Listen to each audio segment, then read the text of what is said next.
When I was in my second year of high school, I saw the boy I had a crush on being cornered in a public restroom by a group of girl bullies, led by Lin Yin. The hormones of youth surged through me, and I, blinded by love, rushed forward to shield him with all my might. I took most of the blows for him, and one particularly vicious kick landed squarely in my lower abdomen, causing uterine hemorrhage and leading doctors to declare me infertile for life. He stood by my hospital bed, holding my hand tightly, his hot tears falling onto my skin as he made a solemn vow. "Xiao Han, I'll take care of you for the rest of my life," and he did, in his own way, take care of her. With the backing and financial support of our factory owner's son, he was elevated, eventually becoming a highly sought-after new elite in Haicheng. However, on the very night of our company's successful IPO celebration party, but he was in a hotel suite, with Lin Yin, the girl who used to bully him, giving me a big green hat. After everything came out, those two bastards teamed up and strangled me from behind with my Hermes scarf. In the suffocating throes of death,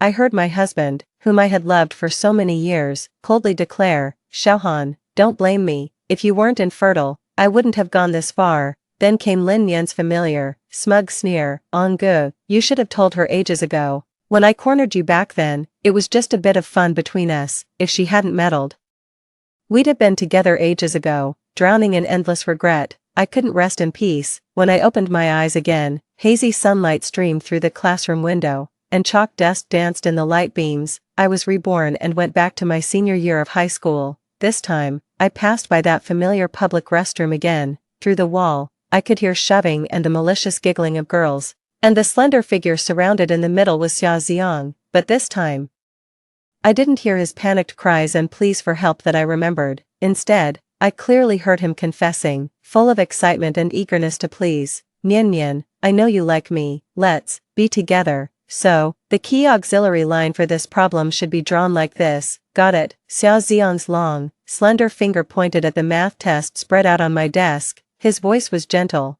but the tips of his ears were faintly flushed. I snapped back from the violent palpitations of my rebirth, my gaze landing on the still youthful face of the boy before me. Yes, it was this face, this seemingly innocent yet affectionate demeanor, that had deceived me my entire life. I get it now." With a cold voice, I expressionlessly snatched the test paper back with a swish, then I immediately lowered my head, no longer paying attention to the figure in front of me, who had instantly frozen. "Yang Han, how on earth did you manage to get the attention of top student Xia? He's usually so aloof, always ignoring anyone who asks him questions." My deskmate leaned over, lowering her voice, full of gossip. "Could it be, he's interested in you? Amusing, isn't it?" I scoffed inwardly, my nails digging into my palms. "Oh yes, it's absolutely hilarious. Hilarious enough to drain me of all my worth, then team up with an old flame to send me to my grave." "Maybe," I said, a slight tug at the corner of my mouth, my voice just loud enough for those in the front row to hear. "After all, you can't bite the hand that feeds you." Xiao Ziang came from a poor family. His mother had passed away early, and his father was an alcoholic. Consequently, his weekly allowance of 50 yuan often left him so hungry that his stomach would cramp during class. In my previous life, I felt for his fragile pride, so I'd always accidentally bring an extra hearty breakfast, pretend I couldn't finish it, and then casually offer it to him. Over time, his initial awkward rejections turned into silent acceptance, and he used tutoring math to maintain his fragile self-esteem. My math was actually always pretty good, but for Xiao Ziang's sake, I was happy to go along with it. On the first morning after my rebirth, I sat at my desk, slowly savoring the pork floss and cheese sandwich my auntie had prepared, along with warm milk. Xiao Ziang, as usual, walked into the classroom with his head down, exuding a deliberately cultivated air of melancholy. He sat down in his usual spot and instinctively reached into the desk drawer, only to find it empty. His body stiffened slightly, and he turned his head, a look of surprise on his face. His lips parted as if he was about to say something, but I acted as if I hadn't noticed, took a sip of my milk, and closed my eyes contentedly, my gaze sweeping past him and out to the morning sun. He seemed a bit restless all morning, looking at me several times as he passed back homework, as if he had something to say but couldn't quite get it out, but I continued to act as if he wasn't even there. "Xiao Han, did you not bring breakfast for top student Xia today?" My deskmate finally couldn't hold back and whispered the question to me again. Her voice wasn't loud, but in the quiet classroom break, it was clear enough for those in the front rows who were listening intently. I flashed a perfectly natural smile. My voice clear and bright. What's wrong? He hasn't paid me. So why should I bring it for him every day? The words had barely left my lips when I clearly saw Xia Xiang's back stiffen abruptly, the exposed skin of his neck, visible above his school uniform collar, instantly flushed from white to red, as if he'd been slapped hard across the face. He didn't turn around once the entire day. When the bell rang, signaling the end of evening study hall, I, a day student, stood by the podium and raised my voice. Does anyone need me to pick up breakfast from outside school tomorrow morning? No delivery fee, just pay for your own food. The boarders immediately cheered and swarmed around me, all clamoring at once to tell me what they wanted to eat. My desk was instantly covered with loose change and little slips of paper listing meal orders. Amidst the bustling crowd, I caught sight of Xia Xiang sitting alone at his desk, his figure looking small and forlorn. Ha, what a poser, Xia Xiang, I said, my voice carrying an innocent smile, deliberately waiting for a slight lull in the crowd. What do you want to eat? As if he'd finally been waiting for my question, his tense shoulders relaxed almost imperceptibly. He turned around, a hint of hopeful anticipation even in his eyes, as if he felt truly seen. Okay, then I'll have the jianbing guizi from Grandma on West Street, no green onions, please, thanks. As soon as he finished speaking, he instinctively started to turn away. As if the matter was settled. Sure, I said, my smile unwavering, as I held out my hand. Palm up, that'll be 7 yuan. The air instantly froze. The classmates around us also quieted down, their gazes flitting between us. Xia Xiang's face instantly went ashen. He awkwardly lowered his head, his hands fumbling in the pockets of his faded school uniform.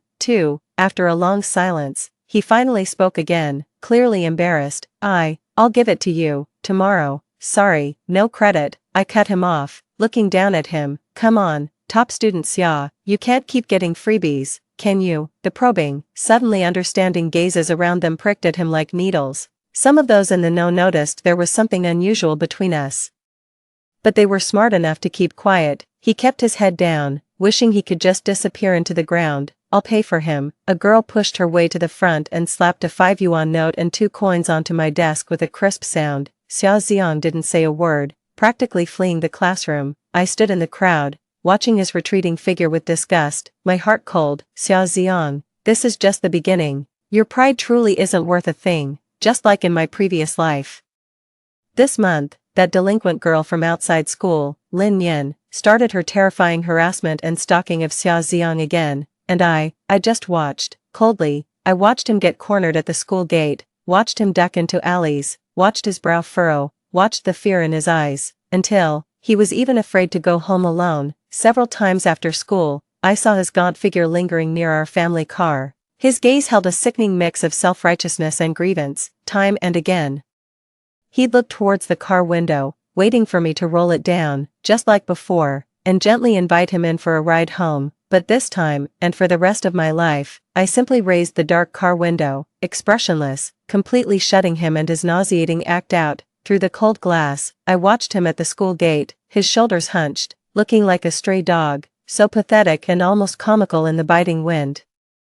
The final moments of my previous life flashed uncontrollably through my mind, him and Lin Yan on the messy hotel sheets, the ruthless look in his eyes when he choked me. If only you weren't barren. My stomach churned with nausea, and hatred, like a venomous fire, scorched my very being. Unable to bear it any longer, Xia Xiang went to the local police station, hoping to get help from the police and find an external way to get rid of Lin Yan.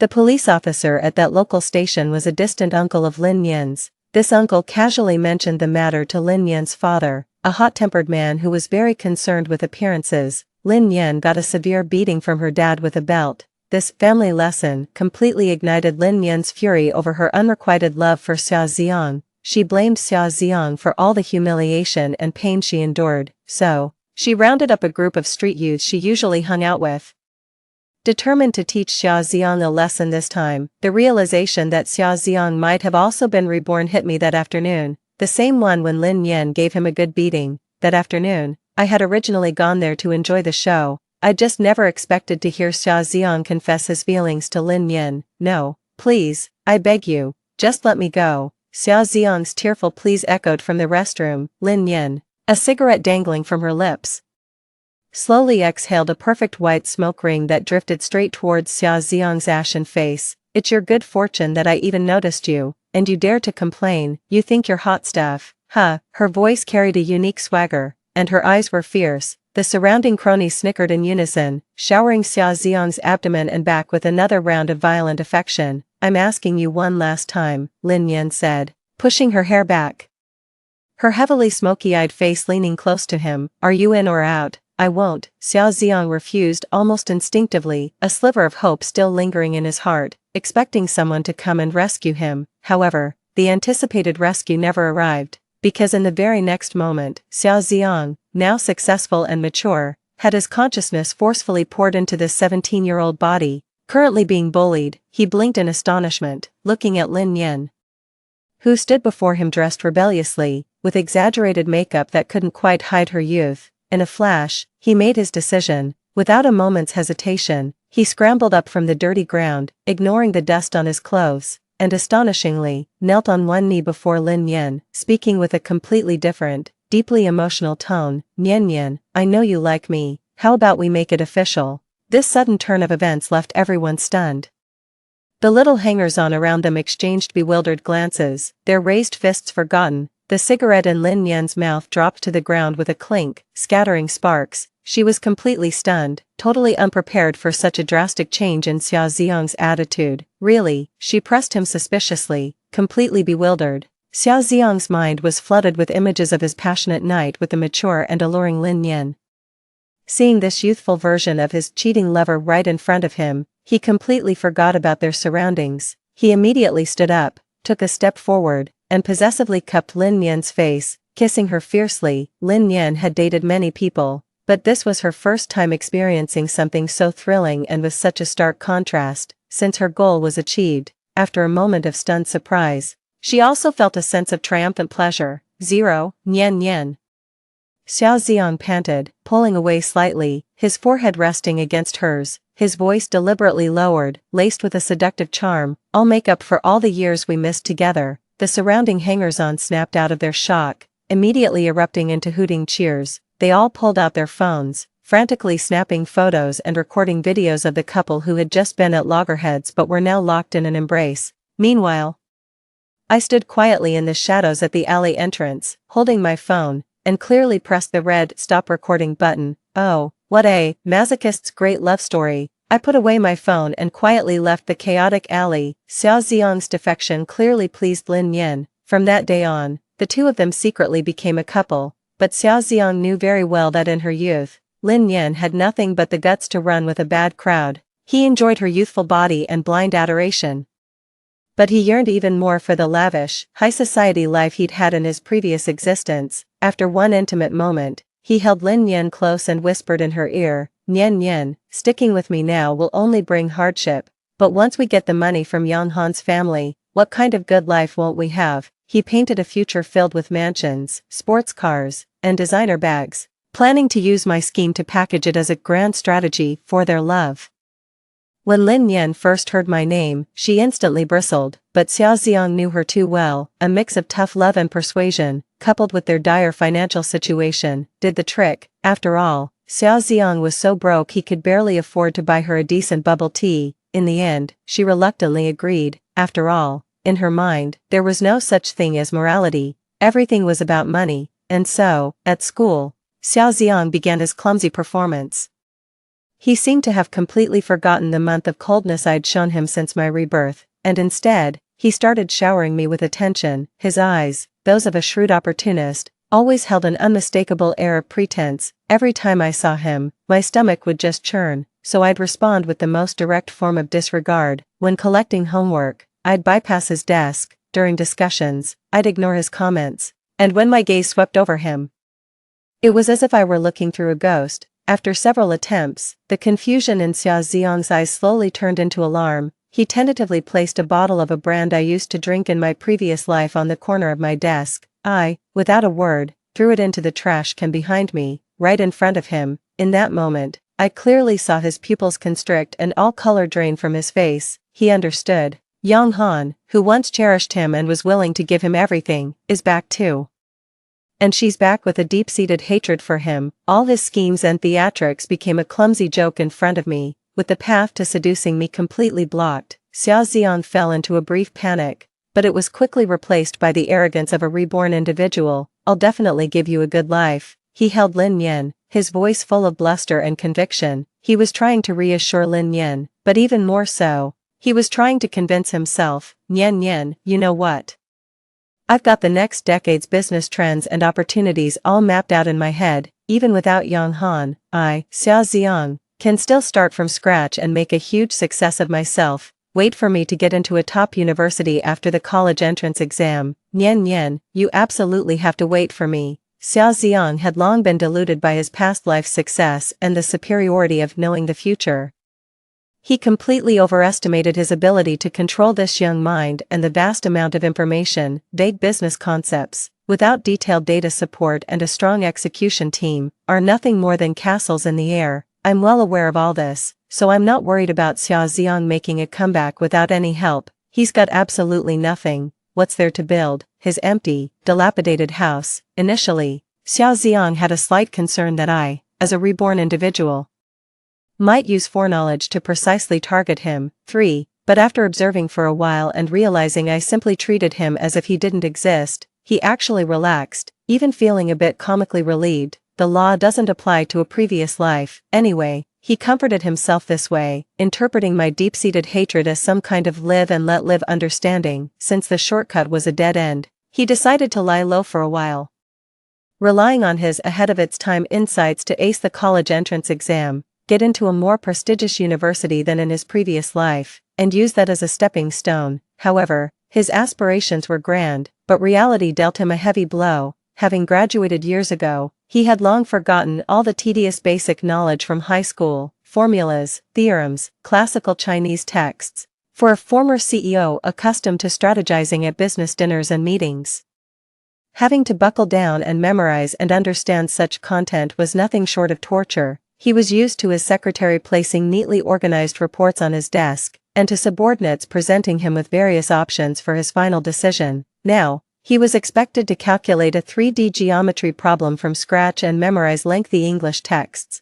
Just the thought of those complex symbols and paragraphs that required rote memorization gave him a physical headache and a wave of irritation. His math grades plummeted, dropping from being among the top in his class to barely passing. His performance in other subjects, which required consistent effort, was even more dismal. Having been out of an academic environment for so long, he had lost the patience and ability to focus on in-depth study, a crucial skill for societal competition. Seeing my name consistently in the top 10 on the honor roll, his hatred for me intensified. He couldn't understand why I made such rapid progress after my rebirth, while he remained stagnant. What he didn't know was that the private tutor my parents hired for 1,000 yuan a session was incredibly effective, a level of service he could never afford or experience in his lifetime. During the winter break at the end of the first semester of his senior year, Xiao Ziang completely gave up on his dream of getting into a good university. What drove him to this decision wasn't just academic failure, but also the immense suffering brought on by poverty. Having lived a life of extravagance, he absolutely couldn't stand his current hand-to-mouth existence. He even had to put up with his alcoholic father's constant nagging. Countless times, he'd wanted to smash a bottle over the man's head, but for the sake of survival, for the future, he suppressed those thoughts. What was even more embarrassing was that he had to meticulously plan just to treat Lin Yan to a decent meal from a street stall. As a result, Lin Yan gradually lost patience with him. She was never short of men trying to win her over. Most of them were thugs too, but at least they'd buy her drinks, take her singing, and give her cheap but pretty trinkets. All Xiao Ziang had going for him was a decent face and a mouth full of empty promises. He couldn't offer her anything substantial. All he ever talked about was the future and multi-billion-dollar deals. Sometimes she even wondered if Xiao Ziang had gone crazy with all the studying. What truly pushed their relationship to the brink was how reality eroded their passion. They couldn't afford to get a room, so their dates could only happen in, I can't do anything about the censorship here. The initial feelings and fresh excitement had long been eroded by this constant state of disarray and humiliation. Each time felt like a cheap transaction, utterly devoid of any warmth. Every time she looked at Xia Xiang, she found the man before her completely charmless. You can imagine what happened next. So, Lin Yan's gaze, which had started with a desire to conquer him, slowly morphed into undisguised disdain and impatience. Xia Xiang panicked, feeling that none of this was what he wanted, so, he came to me for help again, driven to desperation by reality. A crazy and despicable idea began to form in Xia Xiang's mind. He found me, no longer feigning affection, but with a twisted, devil-may-care attitude, blocking my way after school. Yang Han, he rasped, his eyes a mix of resentment and a sickening sense of mission. His breath reeked of something foul. I know you hate me, but I owed you from our last life. Let me make it up to you in this one. I watched him with cold eyes, as if looking at a pile of rotting sludge. Seeing my silence, he seemed encouraged and spoke quickly. I can't let your vast family fortune go without an heir. I will definitely get you pregnant in this lifetime. That's the biggest compensation I can offer you. His words were cut short by a resounding slap across his face. Compensation? I almost laughed out loud. With your disgusting body and schemes, Xia Xiang, you are rotten to the core. He covered his face, a flicker of ruthlessness in his eyes, as if he still wanted to cause trouble, but I didn't give him a chance. I pulled out my phone and dialed the police right in front of him. He thought I was just bluffing until the police car arrived, sirens wailing, and took him away. The drink he planned to drug me with had already been discovered by me and submitted as evidence, with irrefutable surveillance footage, witness testimonies, and physical evidence, coupled with my unwavering refusal to settle and the legitimate pressure from my lawyer. Xia Xiang's conviction for indecent assault was a foregone conclusion, while he was in detention. I anonymously posted the video I'd secretly recorded in the bathroom, the one where he knelt to propose and then hugged Lin Yan, to the biggest local online forum. The title was blunt and sarcastic, the true face of Haichenghai's devoted top student, the sincere love between a masochist and a campus bully. Although the video was quickly taken down by the platform for involving minors, it had already been downloaded and shared by countless people overnight.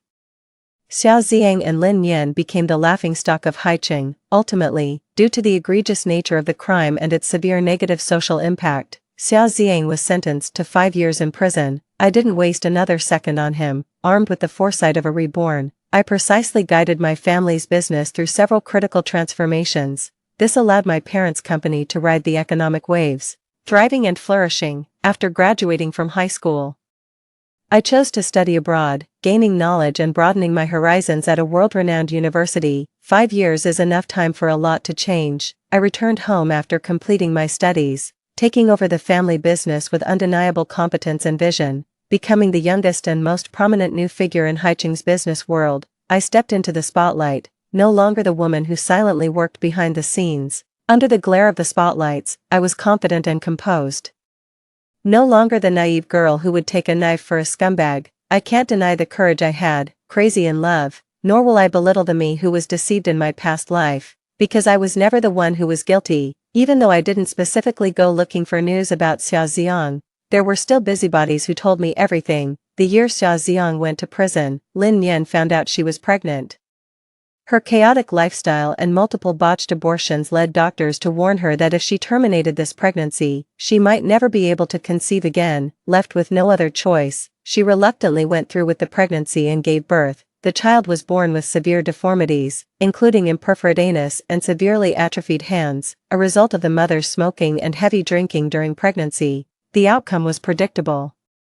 Lin Yan was beaten half to death by her enraged father and thrown out of the house. With nowhere else to go, she, frail and with her child, moved into Xia Xiang's desolate home, where he lived with his alcoholic father. The immense pressure of life, the constant judgment from others, and the abusive behavior of Xia Xiang's father completely eroded the youthful arrogance she once possessed, leaving her with nothing but numbness and resentment. 5 years later, a high school reunion.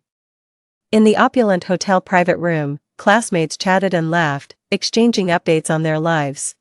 My old deskmate, now a middle school teacher, sat beside me. She looked at me, seeing the strong presence I've cultivated, and was filled with emotion. I really can't believe it, Yang Han, she whispered, a hint of lingering fear in her voice. Back then, Xia Xiang seemed so introverted and driven. How could he have done something so terrible? I swirled the red wine in my glass. My gaze calmly fixed on the city lights outside the window. More often than not, people don't fundamentally change just because their environment does. My voice was soft, carrying the clarity of someone who understood the world. They're just in an environment where their desires are amplified. They become exceptionally greedy for things they've never truly owned, or once had and then lost, to the point of being unscrupulous and utterly repulsive. My deskmate nodded thoughtfully. After serving 5 years, Xiao Ziang walked out of the prison gates. The sunlight beyond the high walls stung his eyes, making it hard to open them, and also illuminated the persistent numbness and weariness deep within his gaze. Those 5 years had worn down the ridiculous arrogance he'd carried upon his rebirth, forcing him to confront a brutal reality with stark clarity. Every step of his so-called success in his previous life was steeped in my dedication and watered by my family's resources. Without me, he's nothing. Dragging his meager belongings, he returned to the place he remembered as dilapidated, yet it was the only place he could call home. However, what awaited him at home was a hell more suffocating than any prison. Lin Yin had long been disfigured by the burdens of poverty and childcare. The youthful arrogance she once possessed had vanished, leaving behind only a bitter resentment towards life and an intense loathing for him. She didn't even bother to lift an eyelid when he returned, offering only cold scorn. Well, if it isn't the ex-con, don't expect any extra food around here. His alcoholic father was even more indifferent to him, the son who had brought shame upon them. What pained Xiao Ziang the most was his son, born with a disability, huddled in the corner. He was also incredibly reclusive. He didn't even look at Xiao Ziang, just played with an empty cigarette pack. A wave of overwhelming despair washed over Xiao Ziang. His life felt like it was trapped in a rusty iron cage, with no glimmer of light to be seen, but he refused to give up. That bit of pride from a past life, or perhaps an unrealistic fantasy, was still struggling within him. He tried to leverage the fragmented financial knowledge he remembered to play the stock market, hoping to grasp at one last straw. But in this life, due to my intervention as a reborn butterfly, the landscape of many industries and the fate of numerous companies had already quietly shifted. The Sherwin stocks he remembered either performed poorly or, in some cases, plummeted. Despite all his efforts, he could barely scrape together a meager living, far from enough to change his family's dire situation, let alone fulfill his ambition of turning their fortunes around. Cruel twists of fate, one after another, continued to plague him. Late one night, he stumbled upon a horrifying sight: his drunken father, entangled with Lin Yin, both disheveled. The immense shame and fury instantly overwhelmed Xiao Ziang's senses. He lunged forward, roaring that he would expose their disgusting incestuous acts. 7. In the ensuing chaos, the two individuals, their shameful secret now out, were overcome by extreme fear and humiliation, and a dark resolve took hold. While Xiao Ziang was emotionally agitated and unprepared, Lin Yin and her father exchanged a look, then wordlessly worked together to pin him down on the dilapidated bed. Struggles, kicks, and then, finally, silence. In the final, hazy seconds of his consciousness, images from his past life flashed through Xiao Ziang's mind like a rapidly spinning carousel. How he and Lin Yin had used a silk scarf to strangle Yang Han from behind in the hotel suite. So, this was it. What goes around comes around, the cycle of karma. His eyes wide open, he took his last breath, his face frozen in a mask of profound regret and a chilling, knowing fear. In a brightly lit penthouse office somewhere in Haicheng, I was reviewing the company's strategic plan for the next quarter. Outside, the city lights twinkled, a vibrant urban nightscape mirroring my own flourishing life. Everything about Xiao Ziang had long since vanished like dust in the wind, leaving no trace in my life. My world is vast and bright, and an endless sea of stars awaits me in the future. Story 2. I had traveled back in time to when my boyfriend was in high school. He was being beaten, his head bleeding, as he shakily tried to pick up a steamed bun from the ground. I told him, "I am your future wife." With bloodless lips, he murmured, "Then say you love me, say you'll never leave me." On the eve of our wedding, I returned to my boyfriend's high school days. In a narrow alley, Shen Sixing was being forcefully pinned down, his head slammed against the ground by someone clutching his neck fiercely. He didn't resist or struggle. It seemed he was used to it, resigned to the routine abuse. His face was calm, blood freely flowing from his wounds, while onlookers laughed heartily. The aggressor, someone I recognized, was Shen Sixing's stepbrother, Shen Jinbai. "Look, Shen, he's like a dog," one taunted. "With that little spirit, he'll never threaten you." Another jeered. Shen Jinbai just smiled.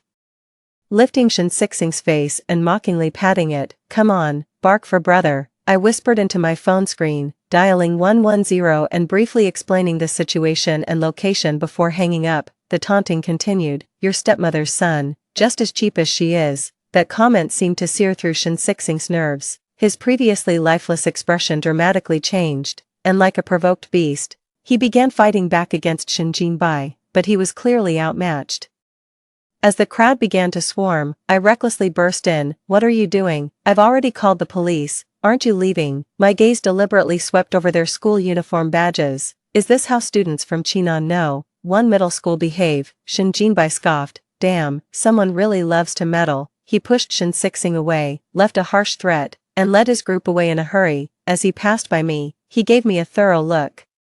I knew he was judging my social status by my clothes and appearance. Fortunately, since I had traveled back in time, I hadn't lost any of my belongings. That's probably why Shin Jinbai left so abruptly. I stared blankly at Shin Sixing. Separated by years, I suddenly found myself in a part of his life I had never known. He seemed utterly indifferent to everything that had just occurred, his hands trembling as he reached for the steamed bun on the ground, despite being wrapped in a plastic bag. The dirt on it was enough to make me frown. Moreover, the bag seemed to have also picked up some mud. I walked over and crouched down, pressing his hand. Shin Sixing, expressionless, looked up, his fingertips quivering slightly. It was then I noticed how frighteningly cold his hands were. His frame was thin, his complexion pale. "Don't eat that, it's dirty." I habitually carried snacks with me, and they came in handy now. I pulled out 2 small bread rolls from my bag and handed them to him. Shin Sixing didn't take them, just silently stared at me. His eyes were hollow, almost eerie. I tore open a roll, took a bite, and showed him. "It's clean, not poisoned." Before I could offer it again, Shin Sixing quickly snatched it and stuffed it into his mouth. He swallowed almost without chewing, and with a bit of regained strength, leaned against the wall before reaching again for the steamed bun on the ground. With quick reflexes, I scrambled to pull the bun in front of me. Shin Sixing's attempt was thwarted. A flicker of emotion passed through his eyes as he looked at me puzzled. "It's dirty, can't eat it anymore." Shin Sixing glanced at me. "I'll eat it." "You won't." He was tall but skinny, resembling a scrawny creature with long arms, reaching towards where the bun was. I immediately stood up, and as I was about to throw the plastic bag into the trash can, a small dog appeared out of nowhere. It circled around me, its tail wagging joyfully. Its fur was dry, with bare patches on its body. I opened the plastic bag, broke off the clean part of the bun for it, and threw the rest of the bag and the muddy part into the trash can. Turning around, I met Shin Sixing's disapproving gaze. I sighed internally. "Let's go to the hospital. I'll buy you something to eat on the way." Shin Sixing had a severe stomach condition. When we first started dating, my friends teased him, calling it a CEO's disease. He just smiled, shook his head, and gently reminded me, "That's why you need to eat well. It's very painful. You wouldn't be able to bear it." Back then, I assumed it was due to his irregular eating habits, and I earnestly promised him, "Don't worry, I'll eat properly and make sure you do too." Was this how he lived during high school? When we talked about school life, he always mentioned university, the time we met, and skirted around his high school days. When I asked, Shin Sixing would simply add a word or two. "It wasn't great, not much to say." 2. Shin Sixing stared at me for a while. I waved my phone at him. "I have money. One of you is more than enough for me." Right after coming here, I had checked. The string of numbers in my mobile account was still there, although I couldn't take out the money from the card. The amount in the account was already sufficient. Many of these large transactions came from Shin Sixing. Using the mature Shin Sixing's money to support the younger Shin Sixing felt amusing to me. Seeing him hesitate, I reached out to help him up. "Look at you, what have you become?" He was frighteningly light, and I easily helped him stand. He felt like a skeleton draped with skin, leaning on my support. Shin Sixing stood up without a word, just quietly hanging his head. It seemed he was assessing himself, seeing if he was as thin as I had said. Perhaps the years of hunger and abuse had dulled his thoughts. After a moment, Shin Sixing spoke softly with a hint of grievance in his tone. "It's okay, I was thinner before." My heart clenched tightly, feeling a sharp pang of sourness. Then I heard Shin Sixing tentatively say, "I'm hungry. After we visit the hospital, you can eat whatever you want." "Okay." I found myself using a tone one might use with a child. "And doesn't your head hurt?" Shin Sixing nodded, then added, "It hurts, but I'm hungrier." As I helped him to the taxi stand at the end of the alley, my heart couldn't stop feeling bitter. I had never seen any resentment towards fate in Shin. It made me assume he had grown up loved, so he neither complained nor was biased. Thus, it was hard for me to imagine how he had emerged from these experiences. How could you still be so accommodating and gentle, while Shin went for his checkup? I visited the nearest mall to buy him some clothes. When it came time to pay, my eyes widened in shock. What should have been 1,000 yuan expense showed up as 1,000,000 on my phone. I murmured in confusion, "There's a ghost in my phone." The salesperson glanced at it and sincerely complimented, "That's a very pretty style, it's my first time seeing it." To everyone else, my spending seemed normal. I figured that since I arrived in this world, all expenses had changed proportionally. 1,000. Not long ago, I had boldly claimed that supporting Shin was well within my means. His medical expenses of over 3,000 had cost me over 3 million. My face twisted slightly. Shin's eyes trembled slightly. "It doesn't hurt, no need for treatment." Saying that, he tried to hand the medical records and prescribed medications back to the nurse. I quickly grabbed his hand and dragged him outside. While dragging him, I scolded, "What are you doing?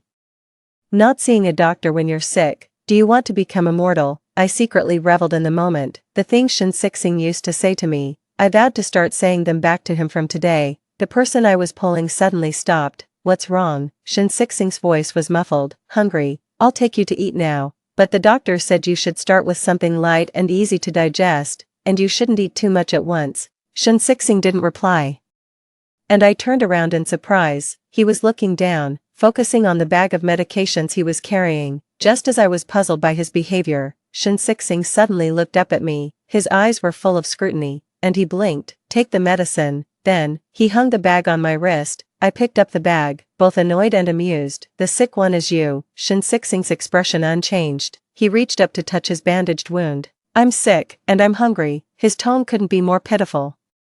I almost nodded in agreement with his words. "I'll take you to eat." But like the doctor said, I repeated the precautions. Shin didn't seem to listen to a word, and when I finished, he glared at me fiercely. "Liar." Perhaps feeling that wasn't intimidating enough, he opened his mouth to show his teeth. "If you don't feed me, I'll eat you." Not eating enough might really affect one's intelligence. Shin was really acting silly now. I couldn't help it.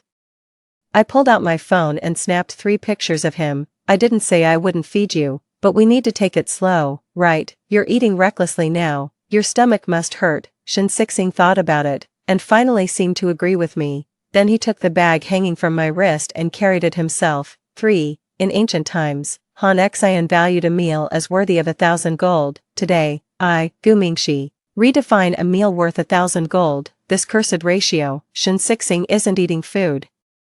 He's eating gold. I only ordered him 2 bowls of porridge and 2 steamed buns. Shin expression was full of sorrow, but he didn't speak out, his eyes hesitantly glancing outside. "I told you, you need to take care of your stomach. I'll buy it for you next time." Upon hearing this, Shin immediately withdrew his gaze, his eyes sparkling as he stared at me, like a little dog waiting for its master to say dinner is ready. I extended a hand to indicate for him to eat. "Go ahead, eat."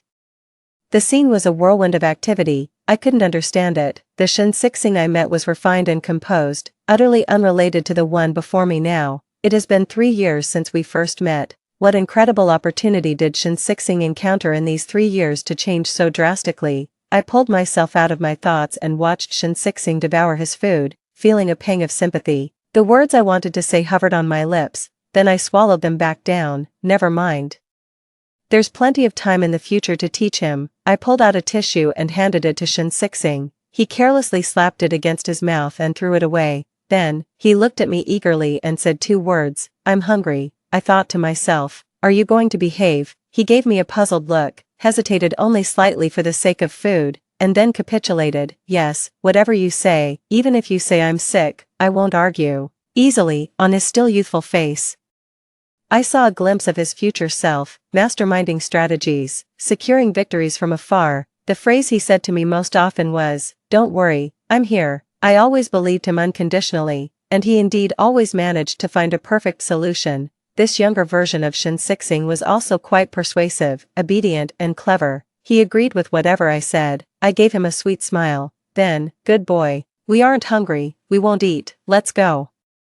Shin Sixing's expression changed in an instant. He composed himself, picking up his things and trailing behind me like a lost soul. Really, was his usual expressionlessness just to save energy? Where do you live? I'll take you back to school. Thinking of the scene I stumbled upon today, I immediately changed the subject. How are your roommates? Do they treat you well? Shin Sixing shook his head slowly. I live off campus, alone. No roommates, he obediently answered, and then, lifting his eyelids, he glanced at me. You treat me well. I was momentarily at a loss for words. It shouldn't be like this, Shin Sixing. How could you have such a past? I cautiously asked. What about your mother? Shin Sixing rarely talked about his family.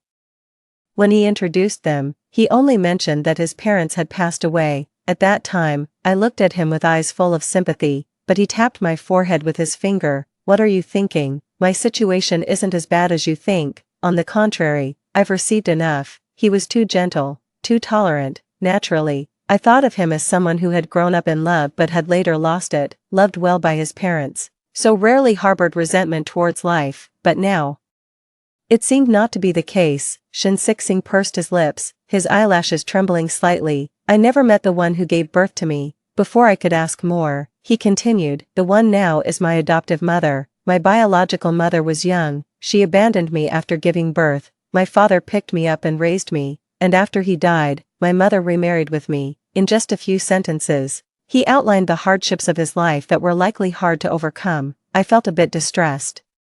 Shin Sixing quietly watched me for a while, then suddenly bent down. Our eyes met. He was so close, it felt like we were almost merged into one. My breathing faltered for a moment as I heard his deep, melodious voice. Sister, do you feel sorry for me? I was almost at my breaking point. What's wrong? I tried to steady my heartbeat and acted nonchalant. Shin Sixing smiled, his attractive eyes curving up. I'm hungry. Those words hit me like a spell, and I quickly covered his mouth.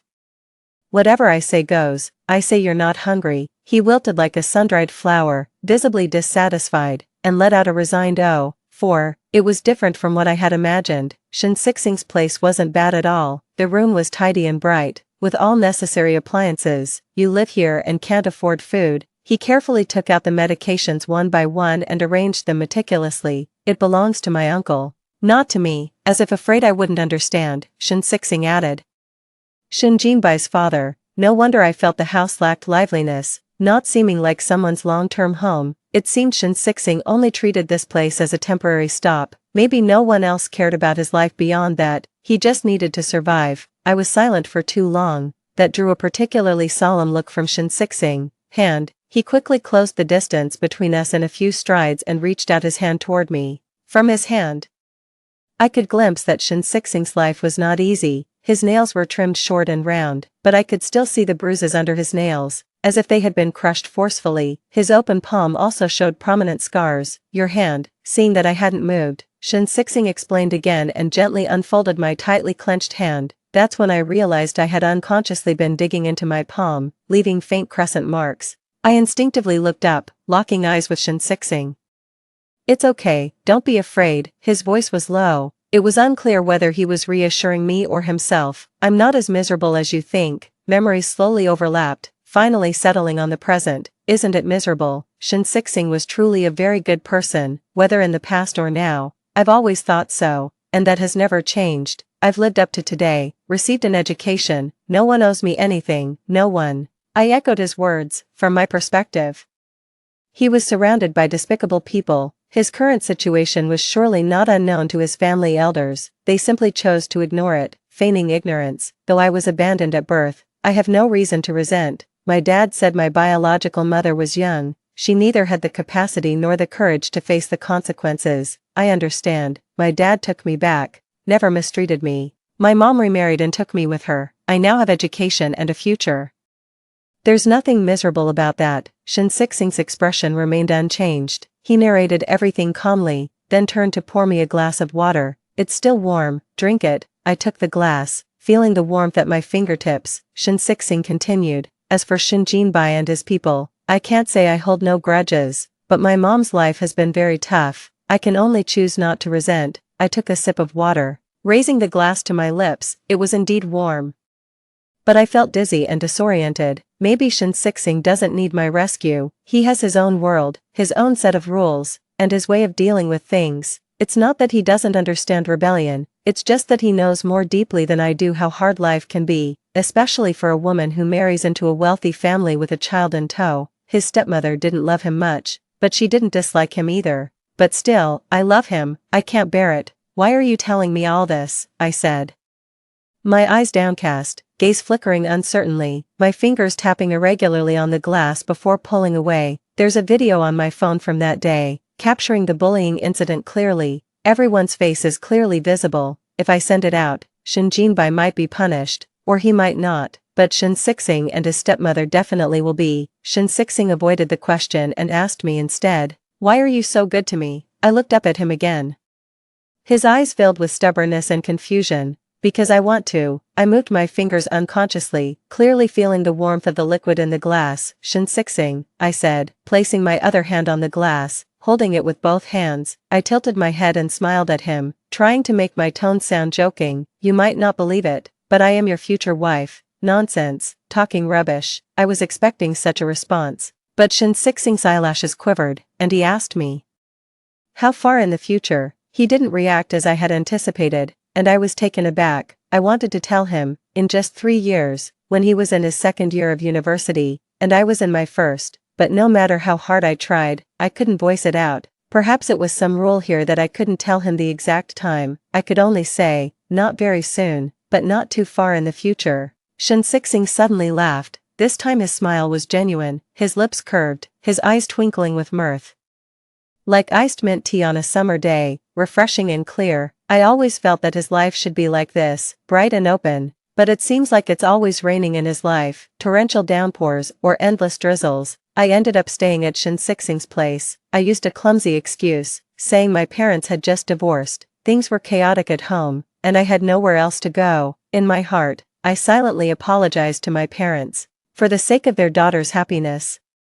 I had to pretend they were divorced for now. It was truly a flawed reason, but Shin Sixing didn't probe further. Instead, he asked for my name. "Gu Mingxi, you're Ming for a brighter tomorrow, and Shi for hope when you are with me." Heartwarming education, I am always on it. Shin Sixing seemed thoughtful. "When they named you, your uncle and aunt must have had great expectations." My dad said he picked my name from a list of newborns at the hospital. He said there was one called Sixing who looked well loved and well off. He hoped I could have a good life like that too. As he said this, a faint smile appeared in Shin Sixing's eyes. My dad wasn't well educated, but he felt that was the best blessing he could give. After my dad died, my mom held up the entire family on her own.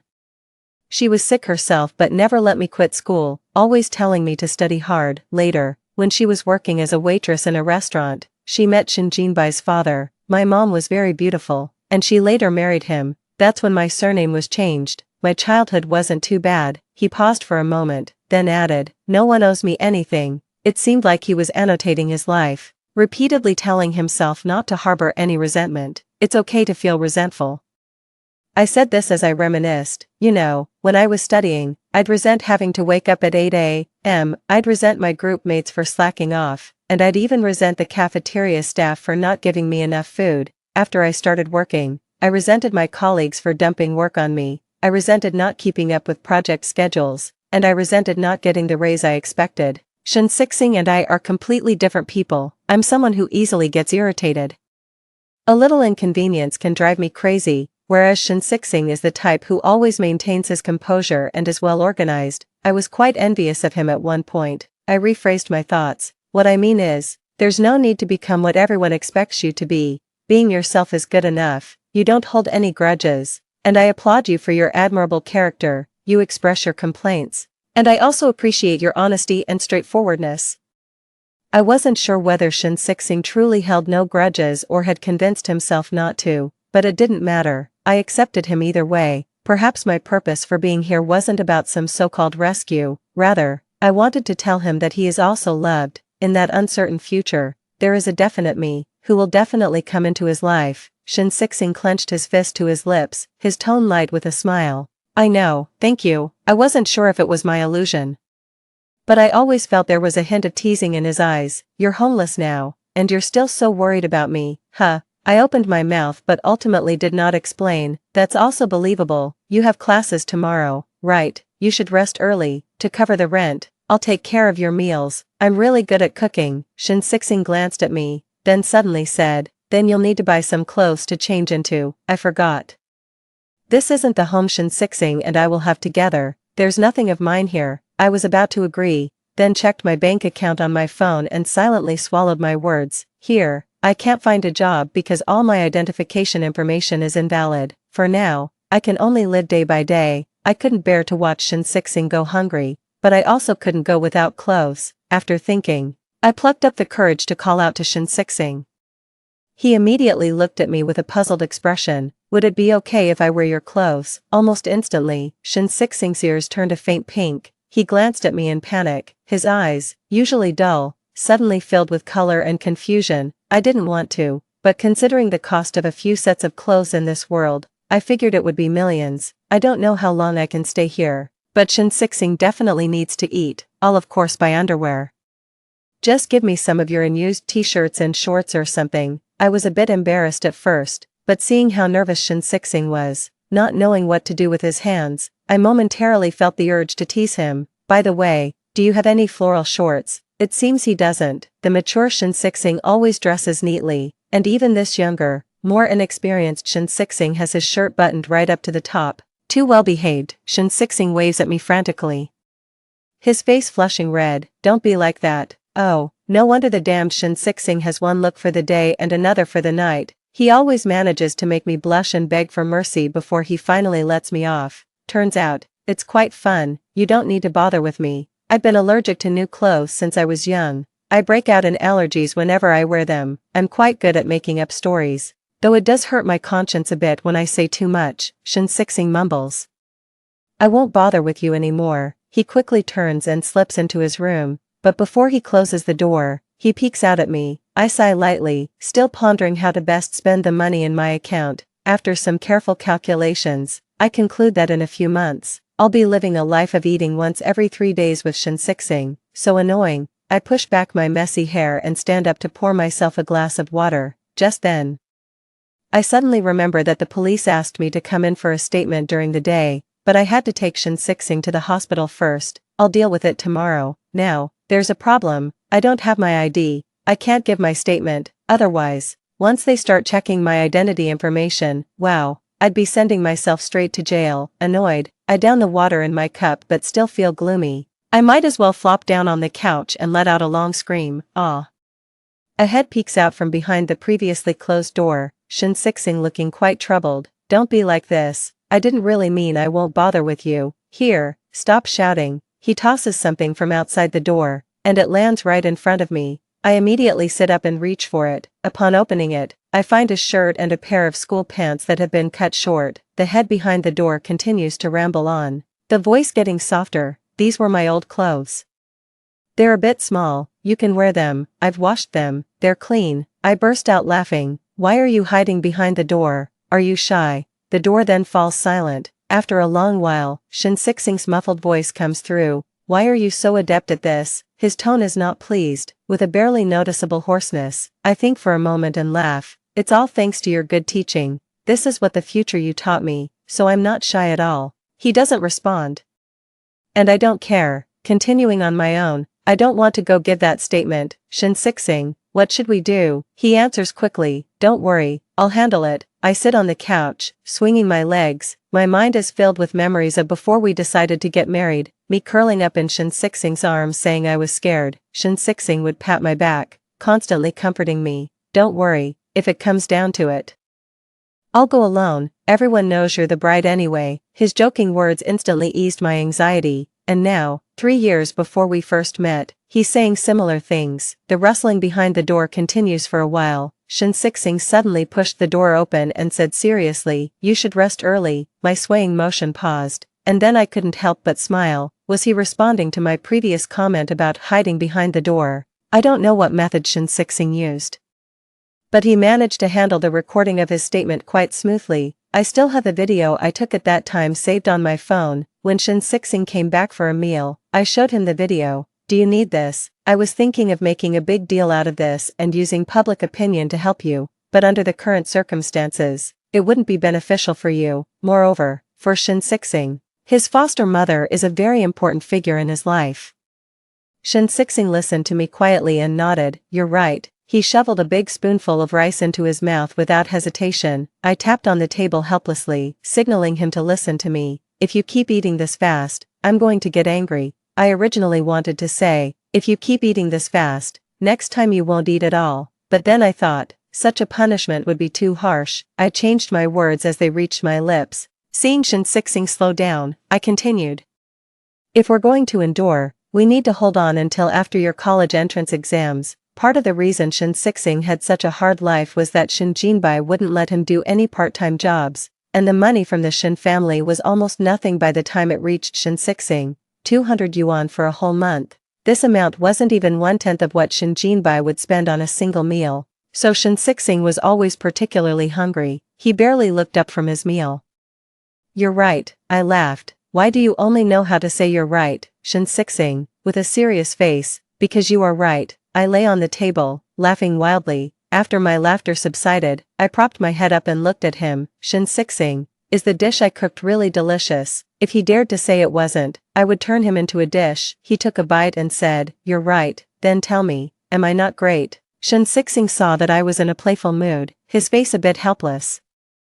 You're right, I pointed at myself. Then take another look at me. Am I not girlfriend material? Shin Sixing seemed choked, coughing continuously. I quickly stood up to pat his back. With tears in his eyes from coughing, he stuttered, didn't you say you are my future wife? I nodded hastily, my eyes gleaming as I watched him. Yes, that's right. He lowered his head and continued eating. I was not satisfied. What does that mean? I started rambling again. I have the looks, the figure, the education. What could you possibly be dissatisfied with? Just when I thought I wouldn't get a response, he suddenly said, then why are you even asking? His words were firm, but his ears were bright red. So shy. Damn it, I can't kiss him. When I get back, I'm going to kiss Shin Sixing to death. To think he was this adorable when he was younger. Just a few words could make his face turn so red he couldn't speak. Shin Sixing tried to keep a straight face, but the color of his ears was something he couldn't hide. He looked at me seriously. You have the looks, the figure, the education. I'm afraid you won't be satisfied with me. I was so charmed by him that I gave him an extra serving of rice. After serving him the rice, I said to him, you told me the same thing later. Do you know, you became a truly remarkable person after that. It's ridiculous. You actually fell in love with me. You always told me that you were afraid I wouldn't be satisfied. And several of my friends asked if I had cast a spell on you. Don't doubt it. I'm telling you, you really are incredible. You started your own business in college and still led academically. I was your junior, and when I enrolled, I always heard about you from others. Teachers would use you as an example, mentioning how you failed initially in your business ventures, but you never spent time wallowing in sadness. Instead, you quickly reviewed and summarized the reasons for your failures. The more I spoke, the more enthusiastic I became, while Shin Sixing listened to me as he ate. During a pause when I caught my breath, he poured me a glass of water. Thirsty, I felt a bit defeated. Don't you believe me? You don't even have any questions to ask. Shin Sixing looked at me, a pampering smile on his face. I want to know, did I meet you only after I succeeded in my business? Of course, that's right. Haven't you been listening to me? Aren't you hungry? I tugged at the school pants he had given me to wear.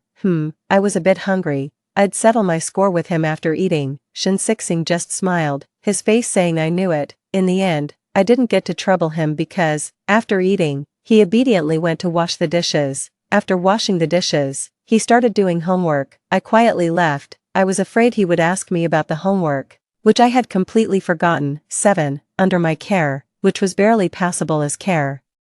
Shin Sixing's health improved rapidly. Over 2 months, he gradually began to look like the young man he should be, no longer pale, no longer constantly hungry. During this time, Shin Jinbai stopped troubling him, but he really could eat a lot. If I didn't stop him, he might eat until he vomited. It seemed like he could never feel full. I had no money to take him to a doctor, so I could only look up the reasons on my phone. Some said it was because he had been starving for a long time, fearing he wouldn't have another meal, so he stuffed himself whenever he had the chance. I could only try to control him. As my bank account dwindled, my anxiety deepened. I had a vague premonition that I was about to leave this world. This premonition grew stronger, but I hadn't yet seen Shin Jinbai and his crew punished, nor had I seen Shin Sixing start to live a good life. On the day the premonition became too strong to ignore, unlike my usual self. I changed my clothes and went to pick up Shin. Sadly, the only complete clothes I had were the ones I wore the day I arrived. During this time, I was actually wearing Shin's school uniform. It could be considered the most youthful couple's outfit. I waited and waited, but Shin didn't show up. I hurriedly ran to the alley we had been to that day, the same place, the same faces, the same scene. My heart pounded. Shin noticed me immediately, giving me a reassuring smile. Just as his health had improved, it now showed signs of damage again. Just as I was about to repeat the act of calling the police, a muffled sound suddenly erupted ahead. Shin gave me a provocative smile. "You're saving him like this, could it be because of my brother?" He stopped, his look ambiguous and disgusting. "How impressive must he be for you to be so obsessed with him? How about you look at us?" Laughter broke out around us. Shin, who had been silent, suddenly knocked him to the ground, punching without mercy, unrelenting in his attack. It almost became a one-sided beating with Shin overpowering Shin. None of the bystanders dared to step forward and intervene. "Shin, are you not afraid I'll tell your father what you just said? We are relatives, after all. I saw you over the new year." Initially furious, Shin expression froze momentarily. I exchanged a glance with Shin, who quickly stood up and fiercely kicked Shin. Then, grabbing my hand, he sprinted away with me. All I could hear were the whooshing winds and Shin heavy breathing. "Don't be afraid, I'm here." As he pulled me along, a hesitant thought began to sprout in my mind, and I blurted out inappropriately, "Shin. Does this feel like we're eloping?" During our relationship, I had always hoped he would do something outrageous for me. It wasn't about being rebellious or unconventional, I just lacked confidence and hoped to validate his love through such extraordinary acts. But someone like Shin was meant to follow a straight path without any mistakes because of me, so, I never expressed these thoughts. Yet now, it seemed we had inadvertently achieved just that. There I was, running through the springtime streets with a younger Shin. The world's chaos was left behind. "Don't talk like that." Breathing heavily, Shin pushed me towards a corner. "Don't think about eloping, you should have a good life with me." Then he suddenly smiled at me, a smile brighter than the springtime flowers. "Are you really going to be my wife?" Shin always asked this, and I never hesitated, truly, as true as my heart. But this time, he didn't look away, with pale lips. He seemed somewhat pleased. "Then tell me you love me, say you'll never leave me." I looked at him and smiled, my tone firm. "I love you, and I will never leave you. I really, really want to be with you forever." Shin was truly delighted. I could see his eyes shining. He asked again, "Is it in that not-so-distant future that we are supposed to meet?" I nodded. Shin stepped forward, hugged me tightly as if trying to merge me into his being. I wanted to look up and ask what was wrong, but he held my head down. I was forced to listen to the strong heartbeat in his chest, listening to his trembling voice above my head. "I'll wait for you. You must come. Our Mingxi aren't homeless children. We will have a home. I'll wait for you. You must come." He released me, stepping back. I had so many questions, but he didn't give me the chance, just gently smiled at me. "Let's go home. I'll wait for you." The scene before me shifted like flowing sand. The world blurred then came into focus. I was still in the home I shared with Shin.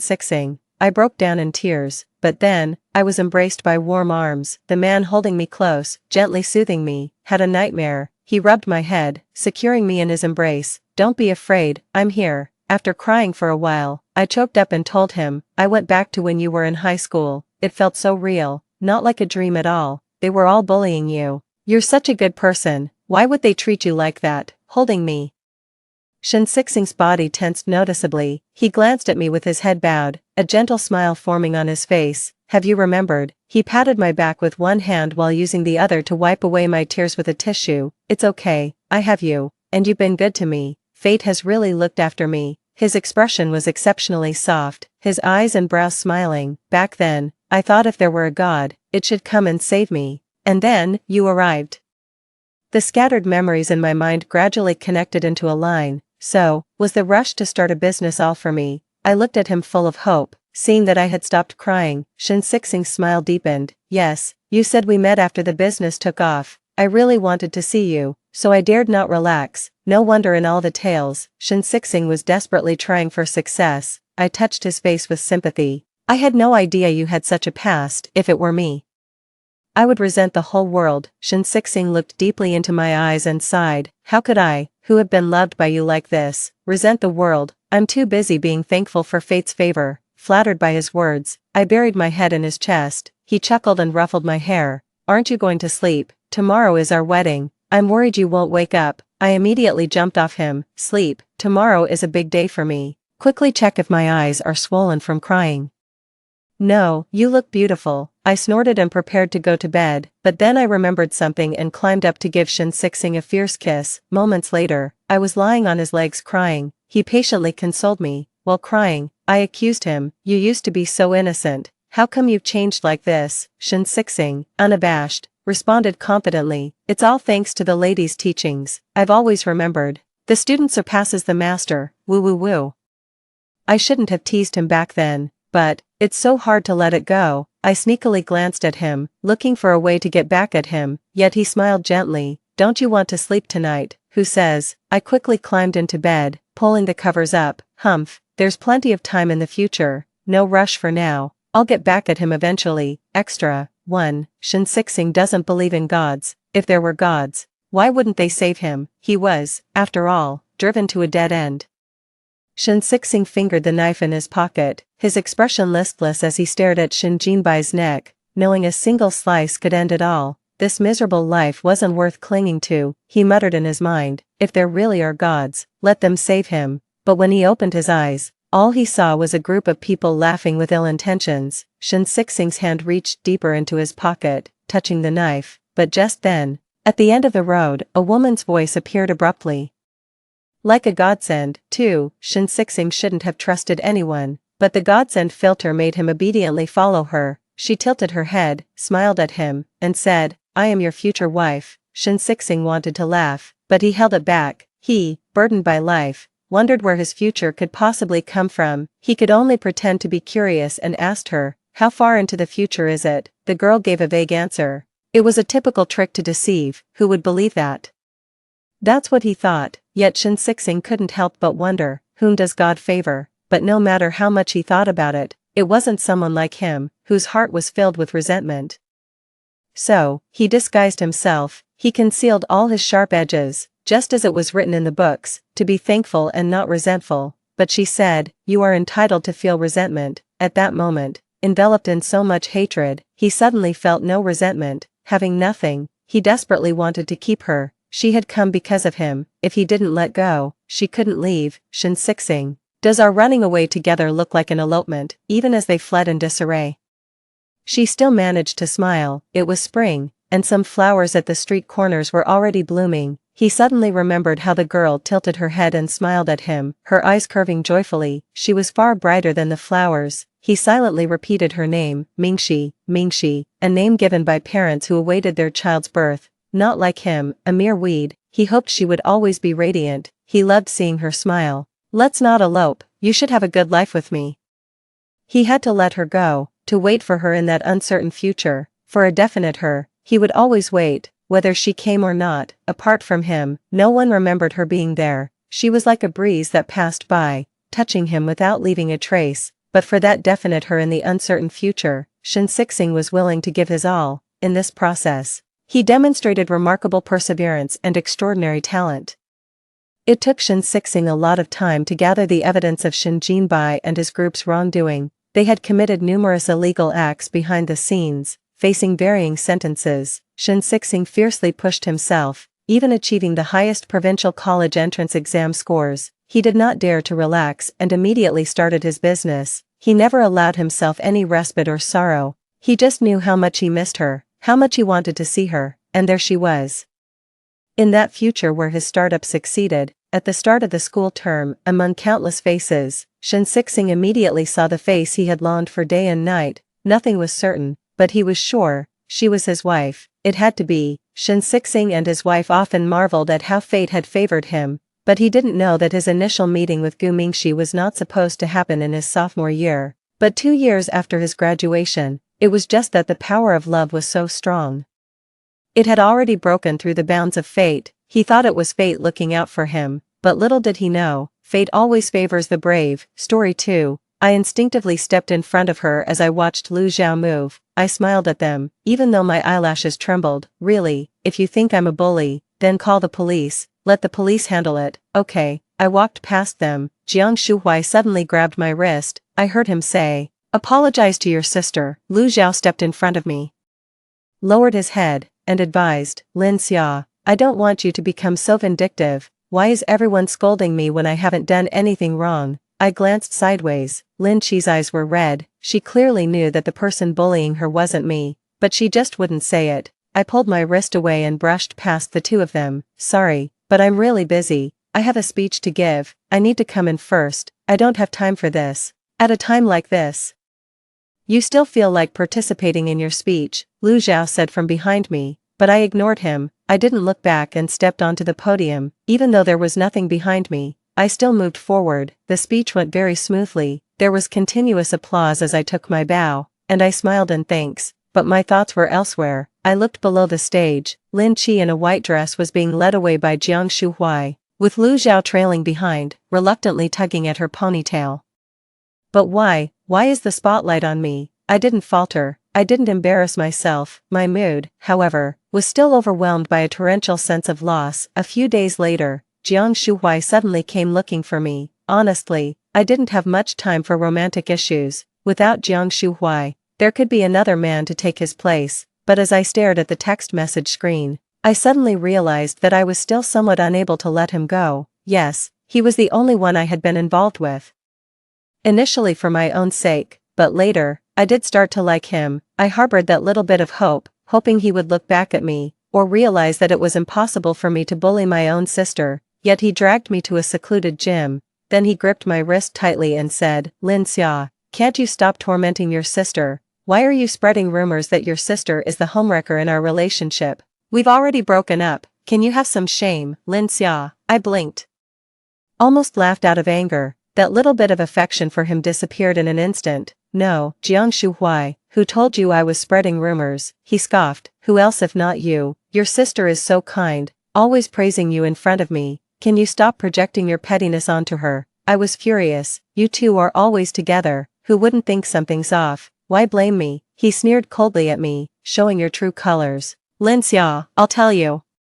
Your sister is much more innocent and kind than you. I won't let you hurt her. In this lifetime, never again." "What?" I wanted to yell back, but was met instead by the sound of a door slamming shut. When I tried to pull the door open again, I suddenly realized I couldn't. What, had he locked me in here? This was the first time I felt like I was about to lose my cool. I yanked at the door violently, creating a loud noise. "Hey Jiang Shuhui, come back here. How can you say that about me?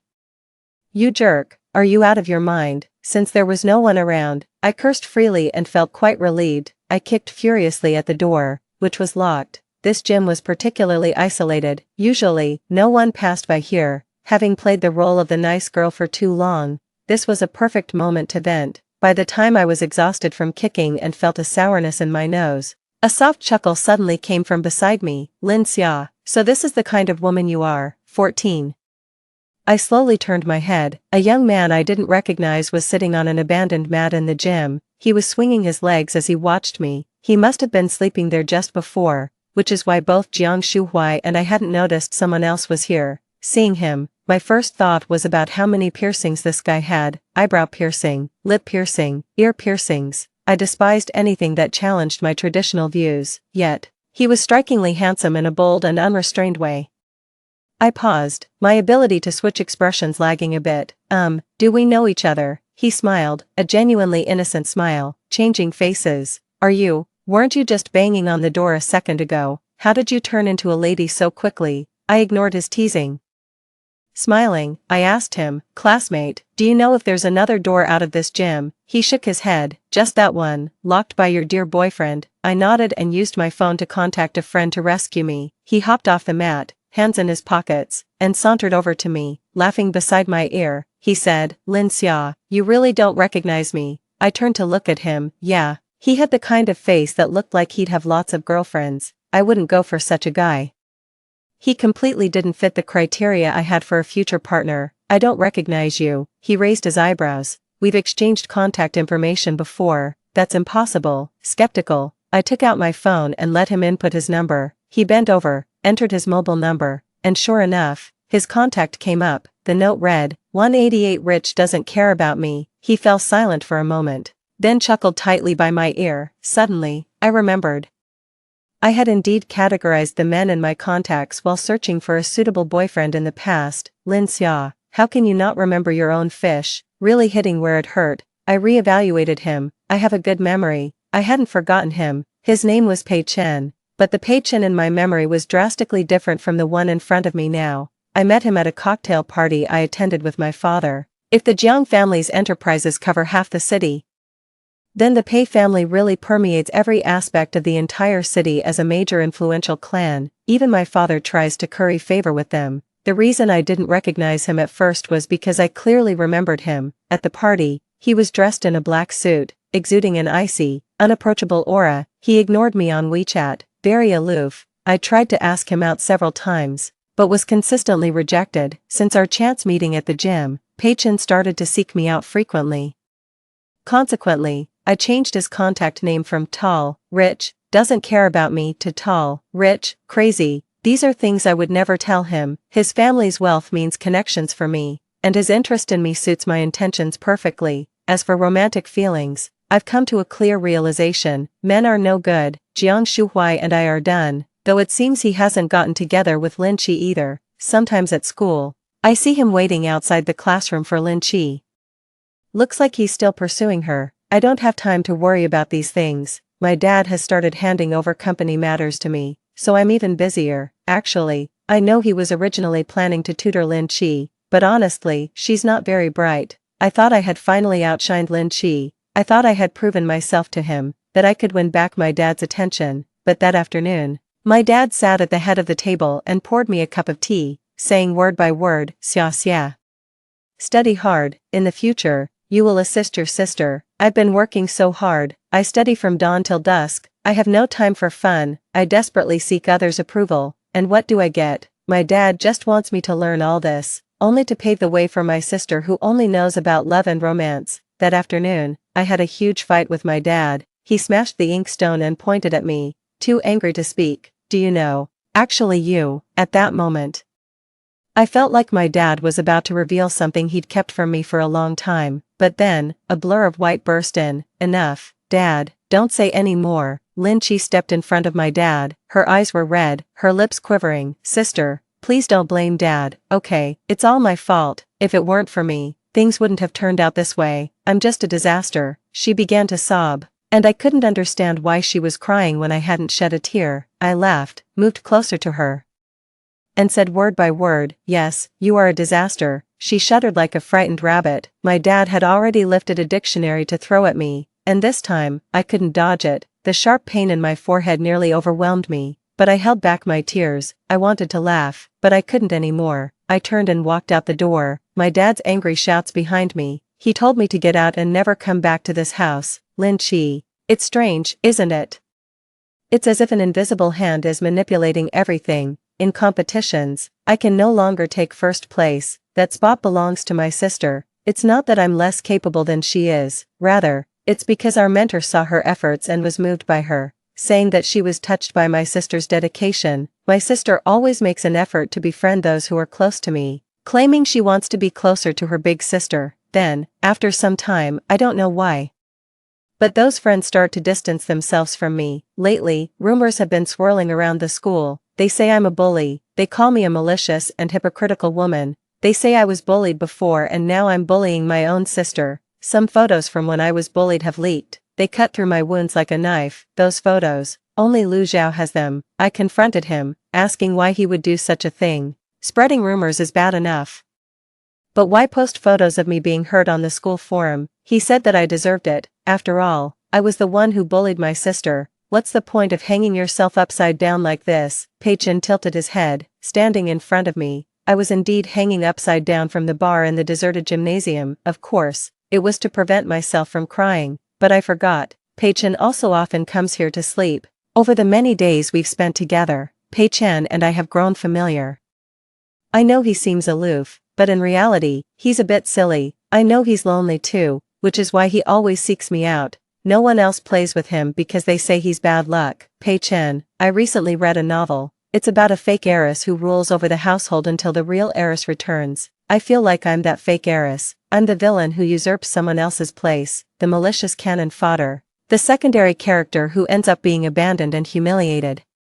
He looked down at me, then smiled. Really, there's no secondary character as adorable as you. He smiled and helped me down from the bar. Come down, if you keep hanging like that, you'll get a rush of blood to the head. Are you a little bat? The rain continued to pour outside the window. Suddenly, I asked him, do you also think I'm a bully? He blinked, looked down, and pulled out a necklace he always wore around his neck. It was an old, copper Star of David necklace, given his status.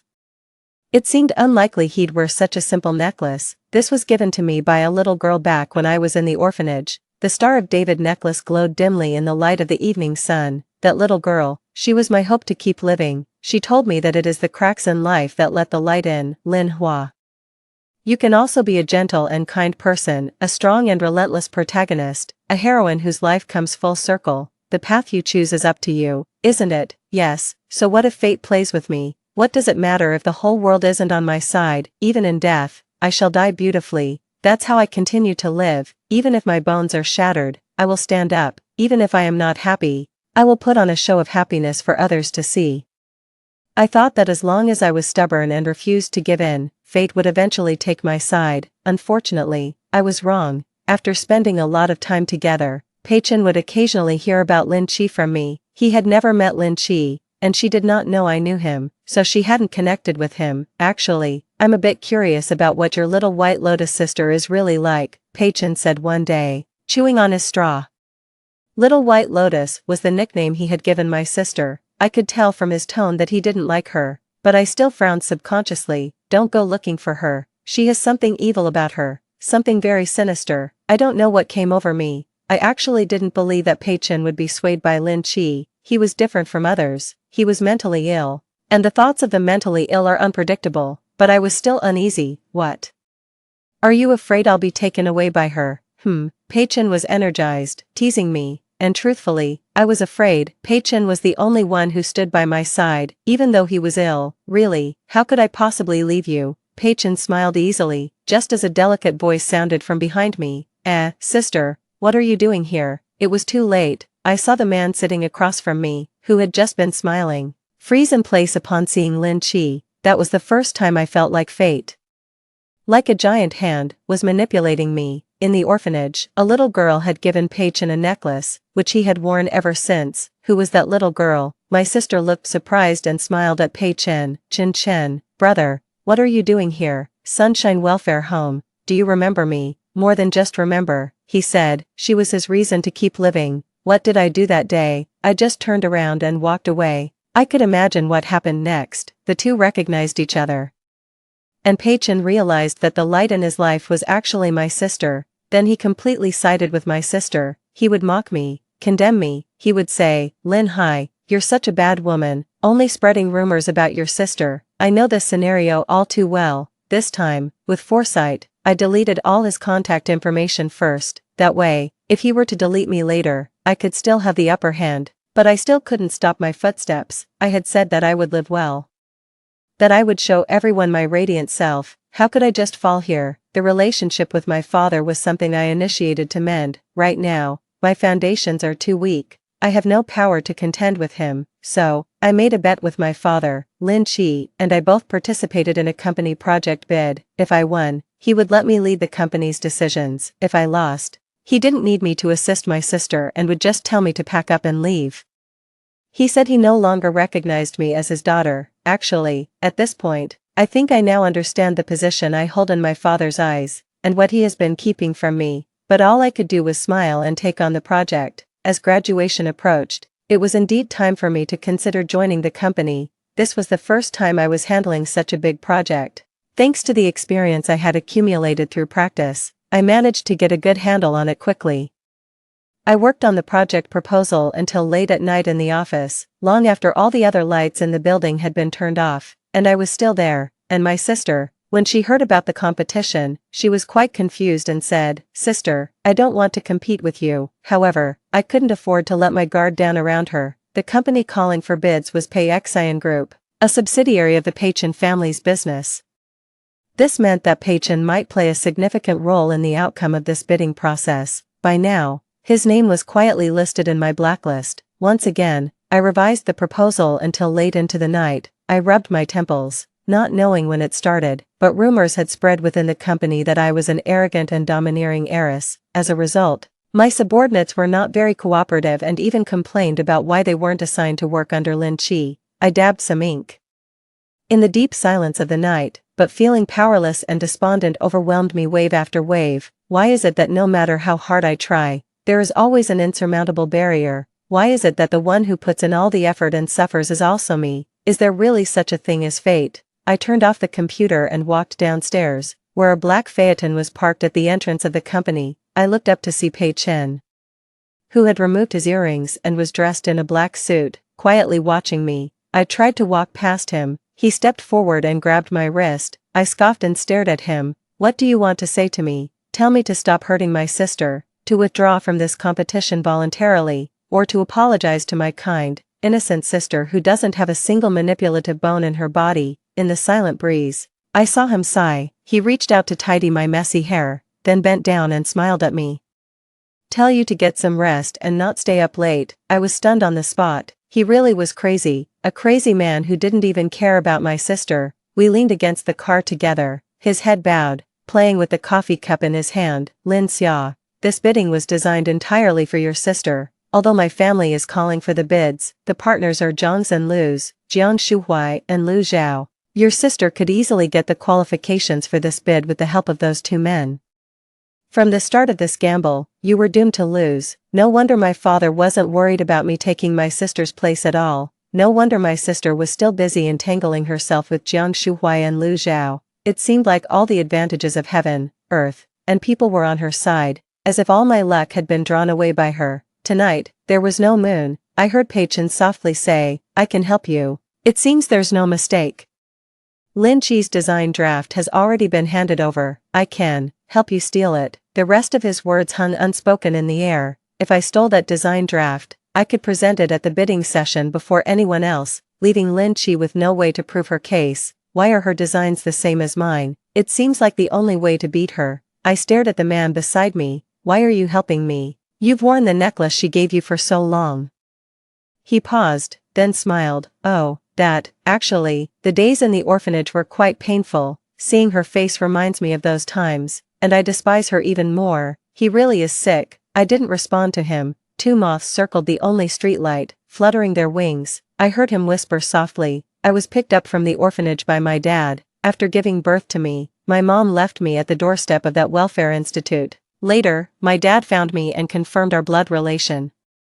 I'm his only blood-related offspring. He always hoped I would take his place, but I never wanted to be that high-ranking CEO. What do you want to do? I looked up and asked him. In the darkness, there was a spark in Pei Chen's eyes for the first time. I think. He paused, then smiled at me. Never mind, Lin Xia. If one day I really pursue the career of my dreams, I'll tell you. Okay. In the end, I never let Pei Chen help me steal that design draft. I'm not opposed to using ruthless strategies. I simply disdain Lin Qi's designs. Claiming her work as mine is an insult to me. Soon, it was the day of the bidding. I passed by Lin Qi with my makeup impeccably done. She tried to grab my sleeve, timidly calling out to me, Sister, can't we stop this, please? Dad wouldn't want this either. Before, I was the most outstanding girl in everyone's eyes. Now, I'm the bad woman everyone avoids. If this were a novel, it would be nearing its end, right? The kind and innocent female protagonist embarks on a new life, and me, the evil supporting character, about to exit. But in this world, is there really a clear distinction between black and white, right and wrong? I clenched the proposal in my hand, making one last stand against fate, and I was utterly defeated. Indeed, the bid was orchestrated for Lin Qi. Several collaborators at the scene were connected to Jiang Shuhai. Seeing this former boyfriend again felt like a lifetime had passed. After the bidding, in his suit and leather shoes, he cornered me at the staircase, his eyes full of sarcasm. Lin Xia, didn't I tell you, I would make you regret it? Look at you now, utterly defeated. This is the price for bullying your sister. I kept my head down, perhaps thinking I had no fight left. He scoffed, yes, now, I have nothing, deserted by everyone, trampled upon, soon to be driven out of the home that raised me. But just as he was about to leave, I suddenly spoke up. I haven't lost. I won't admit defeat. He shook his head mockingly and walked away, ignoring me. Now, I will no longer pose a threat to his precious Lin Chi. I leaned against the wall, slowly pushing myself up, but then again, that's just the way I am. No matter how many obstacles rise before me, I will keep moving forward, even if it's time to wrap things up and call it a day. I want to leave a lasting impression in the minds of the audience. 21. My dad told me that I'm not his biological daughter. I had suspected as much. Life just seems to throw all its melodrama my way. Fate seems determined to make me fall short compared to Lin Chi, but I refused to accept that. Later, Pei Chen drove me to the airport. I couldn't stay in the country anymore, targeted from all sides, truly like a dog without a home. Back in school, I met a senior who studied fashion design, who later moved to the UK and started a small design company. Luckily, I had built up some connections. And she said she was willing to take me in. I chose to work in a clothing company because my dad started out by selling clothes. I won't stay abroad like a lost dog forever. I will return, and with what they pride themselves on, I will slap them all fiercely in the face. The moment I boarded the plane, I left my homeland behind. Staring at the clouds racing through the sky, I felt truly abandoned by the world. If only life were like a thrilling novel. Just recite 30 years in the East, 30 years in the West, and you'd have the spirit of never underestimate the young and poor. My first year in the UK was tough. The craziest part was being kicked out of my rented room because someone else offered a higher price. The landlord threw out my luggage and belongings in the middle of the night. It was the handiwork of Lu Zhao from back home. He called me, his voice fierce. My sister has been unhappy these days. And I won't let you be happy either. London's damp weather. Raining whenever it pleases. The dense, dark clouds seemed like divine wrath. I hid under a bridge, clutching my bag, unable to stop the relentless rain from seeping into my design drafts. Just as I couldn't stop myself from being swallowed by a dark fate alone. Do you still not believe in fate? Pei Chen had said this to me when he saw me off. Do you still not believe in fate? Perhaps you are destined to be shattered to pieces. Maybe all your efforts are in vain, and in the end, you'll be thrown into a dark abyss. Will you still resist? Will you still try, even if it might be futile? I wiped the rain off my cheeks. My fingers trembled as I dialed that number, until I heard his clear, calm voice on the other end. Hello, you finally decided to call me. That's quite heartless of you. He always seemed to care for no one, detached from the world, unpredictable. I gripped the phone tightly and asked him softly, Pei Chen, should we believe in fate? The person on the other end paused for a moment, then replied, I'm still looking for the answer to that question. Later, I found out. The night I called Pei Chen, he had just had a fallout with his family. A brilliant graduate from a prestigious school. Pei Chen had run away from home. He said he wouldn't do it if he didn't want to, refusing to take over the family business, leaving his bank cards and all his savings on his father's desk. Later, I learned of his ambitions. It was a year and a half later, from the other side of the world. As the seasons changed from spring to autumn, it seemed as though all the world's troubles and miseries had descended upon Pei Chen and me. I faced my 11th partnership rejection on the streets of London. Meanwhile, Pei Chen, amidst the chaos of war in Syria, lost his most expensive camera lens. His ambition was to be a war photographer, a passion rooted deeply in his heart since his days at the orphanage that took in numerous children abandoned during the Southeast Asian wars. During what would be our last phone call, amidst the blaring alarms of the war zone, Pei Chen told me, Lin Xia, I've figured it out. This is what I'm meant to do. All our subsequent communications were through letters, through his words. I could vividly imagine the scenes of relentless shelling and buildings shattered by the smoke of gunpowder. Yet, what struck me the most were the innocent, clear eyes of the children beneath the rubble. He recounted how he failed to save a little girl when enemy planes bombed their location. An officer dragged him to shelter just in time, but the girl was not so fortunate. Later, frantically searching through the ruins, he found only fragments of her pink dress, which led him to an emotional breakdown. Life often felt like a cruel joke, as if we were competing in our misfortunes through our letters. I was betrayed by a designer in my company, while Pei Chen nearly lost a leg to a bomb dropped near him. But eventually, fate seemed to loosen its grip. My design company began to pick up, and one of Pei Chen's photos was featured in an international exhibition. Upon winning an award, he said, if the falling bombs don't strike the soul, what about the pure eyes of a child beneath them? Such children, amidst war, are countless. Pei Chen sent many of his photos directly to me. Sometimes, I would help him select some to submit to journals and websites. One day, I noticed a phrase scribbled on the back of one of his photos, hurried yet firm: if your pictures aren't good enough, you aren't close enough. This, perhaps, encapsulates the essence of what drives individuals like Pei Chen to dedicate their lives. In the 5th year after leaving my hometown, our design company finally found its footing. I received a prestigious international award for my design work, marking a turn of fortune in my favor. I welcomed the dawn amid the sounds of the coastal waves, but I could no longer find Pei Chen. He hadn't contacted me for a long time, and for a whole year, there was no word from him. Such is the life of a war correspondent, visible in front of the camera one day, possibly gone the next. Forever remaining on the battlefield, unable to reach Pei Chen, I felt an anxiety I hadn't experienced in a long time. When had I started caring so much about him? Was it because of the relentless letters he sent, or the occasional calls from a war-torn area, or the photos he took and sent to me all at once? He once said, "Lin Xia, if one day I'm gone, could you sort through and publish them for me?" Snapping back to reality, I had already exhausted all my connections.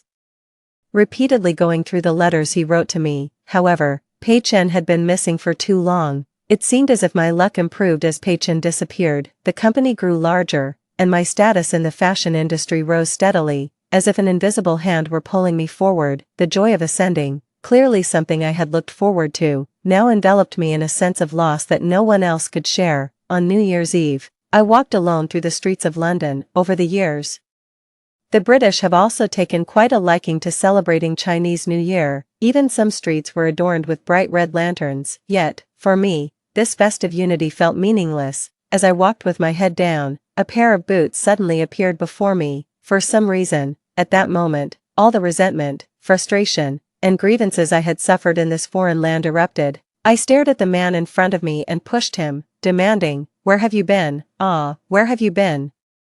Couldn't you have told me? Is it that hard to send a letter? Just a few pieces of paper. Do you even know? I thought you were already." I couldn't finish my words, because suddenly, he pulled me into his embrace. It had been so long since I had hugged someone that his warmth felt almost unreal. "I'm sorry," his voice was hoarse. "I was kidnapped by local armed forces while reporting in the Syrian war zone." He rested his chin on my shoulder, gently massaging my head with his fingers. "We were held by local warlords for 9 months. He continued, "I'm still scared now, Lin Xia. The officers would kill people right in front of us. I'm not afraid of death. I'm just afraid that I'd never see you again." Suddenly, fireworks crackled in the sky. All my grievances mysteriously choked back inside me. I just clung tightly to his coat. I just didn't know what else I could still keep. 24. Time really does change a lot about a person.